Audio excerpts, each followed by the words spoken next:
Where is the place that God lives on the earth? Jesus tells us. Look at what it says here. This is incredible. Matthew 6:6. But you, when you pray, go into your room, and when you've shut the door, pray to your Father who is in the secret place. This is life-changing. God, if you're like, where do I find God, is in the secret place. Matthew 6:6. And your Father who sees in secret will reward you openly.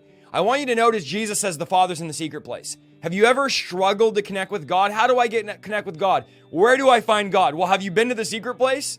Have you got alone with God, shut the door of your office, shut the door of your bedroom, got in the closet, cried out to God, and experienced his presence? Because he guarantees this is where he is, in the secret place. Instant access to the presence of God.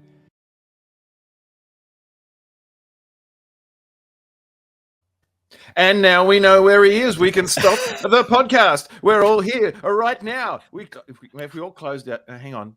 Mathematically, how does that work around the world? I'm not sure. Justin, over to you. You're the guest. That's why we want you here. Yeah. Well, for one thing, the text doesn't even say what it says it does. I mean, it's just, God is not in some secret location, and we need to go there every day on a regular basis, shut the door, because that's where God is. And if we leave that room, if we leave I'm in my office right now. Is this my secret place? I think it is, yes. So God hears me in my office. What happens if I walk into the kitchen? Does he not hear me then? Is he not in the kitchen? What if I fall in the kitchen? What if my crutches slip on some water and I fall and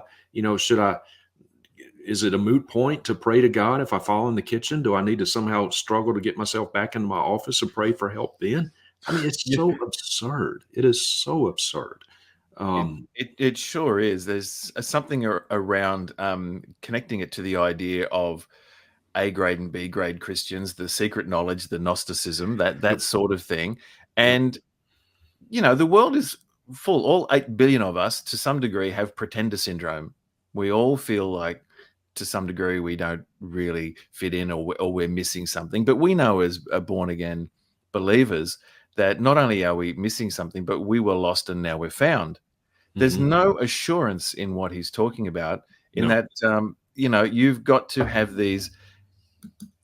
I think he's overemphasizing the point of discipleship habits to the point where they become super imbued with some kind of extra blessedness that you won't have just by being you in your office or you in the kitchen or whatever. Now, I'm not saying we shouldn't have special times to pray. We should,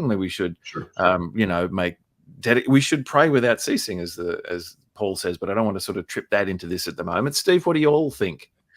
Well, I mean, look, I think it's very, very common in these kind of people that they have a particular message, and what they need to do is to present a bit of biblical veneer so that they can use that as what I like to use the term springboard theology. So the Bible is a springboard for them to jump out into the ether of everything else that they want to say.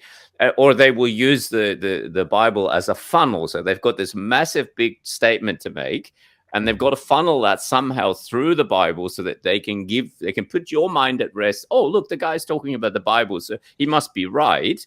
And therefore, but even, it's ironic that the very words that he put up on screen didn't contain what he actually said, right? And so I checked every single, what I would call reputable, English translations. I didn't look at the Message or the Passion translations. I don't regard those as Bibles. Nope. And not even the King James Bible doesn't say it either. I checked the ESV, the Holman Christian Standard, the New American Standard, which sort of is my favorite Bible, the King James, even the New Living Translation doesn't say that. The New Living is the only one that says in private. Every other one just says in secret. It has nothing to do with a physical location here. So but of course in order to tell you, you have to do a certain, you have to follow a set routine, because it's all about you. Remember that these people, they don't want to present the Bible as being all about God and what God has done for us through his son, Jesus. It's what you need to do in order to get this special, I agree with you, Justin. I think it's a form of Gnosticism. It absolutely is. It absolutely is. And in a direct affront on the omnipresence of God, Psalm 139, 7 through 12, where can I go from your spirit? Or where can I flee from your presence? If I ascend to heaven, you are there. If I make my bed in Sheol, behold, you are there. If I lift up the wings of the dawn, if I dwell in the remotest part of the sea, even there your hand will lead me, and your right hand will lay hold of me.